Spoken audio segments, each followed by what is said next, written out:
becomes a stage for Krishna's divine mischief, especially with the gopis.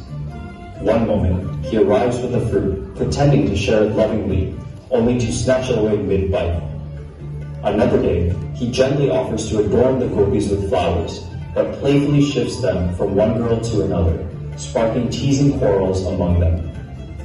His mischief only grows bolder.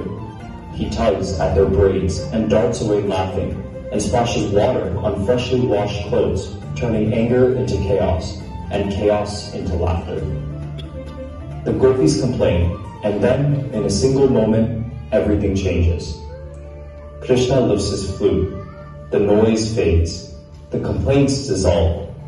Time itself seems to pause. The same Vrindavan that was moments ago filled with chaos now stands enchanted by a divine melody. In that music, mischief transforms into magic, and the playful child reveals the presence of something far greater within.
கொல்லா குழல் கொண்டு வருவார் கண்ட கொல்லா குழல் கொண்டு வருவார் அமுது பொங்கேத்ததும் புனர்கீதம் படிப்பார் கொல்லா குழல் கொண்டு வருவார்